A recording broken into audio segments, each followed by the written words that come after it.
Hey guys, today we're going to look at some stone ball tops for your fight stick, specifically how to make them, in addition to testing them to see how well they actually work when they're installed. But let's get right into it. I have some rock hunting enthusiasts in my extended family, and when they showed me pictures of these stone spheres, I couldn't help but see their potential as arcade stick ball tops. And if you're watching this channel, you likely saw the same thing. So I did what any rational fight stick enthusiast would do and drove 9 hours to visit my father-in-law. To catch up on family news, sure, but also to see these stones firsthand and get access to his drill press. We took these stones you see here and put them into similarly sized categories. They range from about 33 millimeters to about 40 millimeters, and for reference, a standard ball top diameter is 35 millimeters. The stones were all different types, with some much denser and heavier than others of the same size. Because they are stone and each one was unique, they all had small variations compared to standard injection molded ball tops. These rock balls were sourced from an assortment of rock and gem show vendors. They look like true spheres at a glance, but many of them had slight imperfections, but I think that's just an unavoidable aspect of the material. This jig here was fabricated from wood and the water delivery system from a tile hole saw kit. It definitely served well enough for this experiment, but if I had to do it over, it would have been cool to try these 3D printed jigs to really help dial in the center, but I didn't have them on hand during my visit. However, I still think some changes would likely need to be made to these prints, like pitching the sides higher to create a short reservoir for the water. Maybe next time. Anyway, we loaded them into the jig one at a time, screwed them down, filled them with water, and drilled them out with some diamond bits. Occasionally we would end up with just one slightly off center. It's not super noticeable during play, but when you hold it up and spin, it's more obvious, especially if the stone has a pattern. Once they were drilled, you could snap the core out easily with a screwdriver. After that, we installed some threaded inserts, so you'd be able to screw it into the joystick shaft. I have a link to some in the video description, but at the time we did this, they were sold out of the easier ones, so we just cut this other variant to work.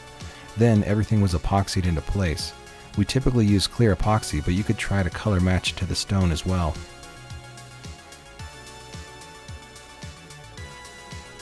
After we got a bunch made, I had to test them out.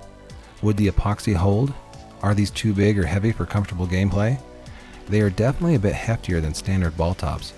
Note some of the caliper dimensions as well as the numbers on the scale.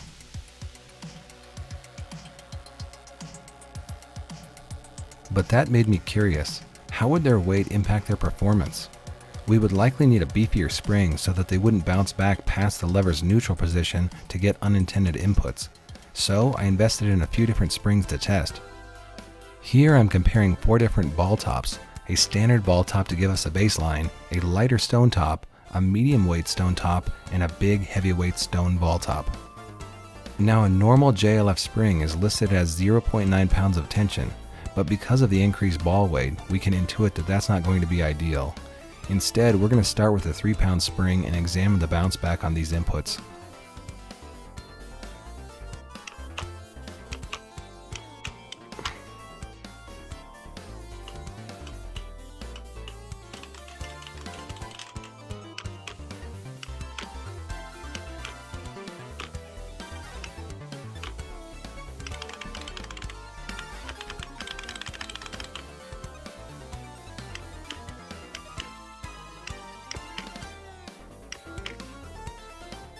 Now let's double that one and look at how a 6-pound spring handles these.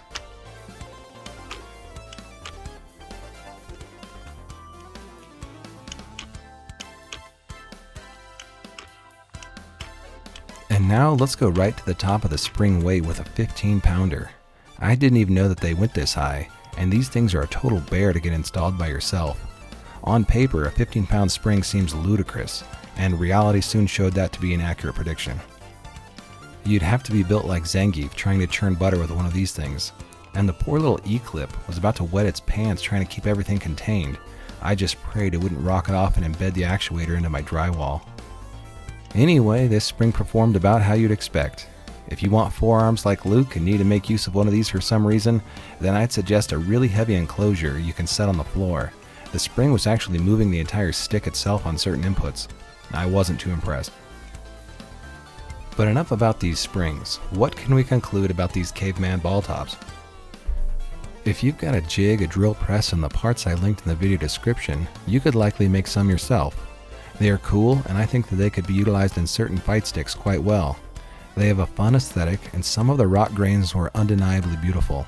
The ball tops also felt smooth and cool to the touch. Not quite like a metal ball top that leaches the heat from your fingers for the first 3 games until it warms up, but a better cool. And even though it was difficult to find true center on some of them, the B-grade ones, which were slightly askew, didn't really feel that way in play sessions. So if this sounds up your alley, I say go for it. And unless your particular stone is an especially dense and heavy one, you can likely get away with a 3-pound spring, which is still a comfortable and reasonable weight. However, if you like super light or loose spring tension, then maybe these aren't for you. Hey, if you like the video, hit that like button to show my father-in-law there's potentially a market for something like this. He's recently retired, so sourcing cool stones and turning them into fun little caveman-style ball tops seems like a solid hobby. Maybe I'll have to theme a fight stick around fossils or rocks one day. Anyway, if you made it this far, thanks for watching. I really appreciate it. Support your locals, and I'll see you next time.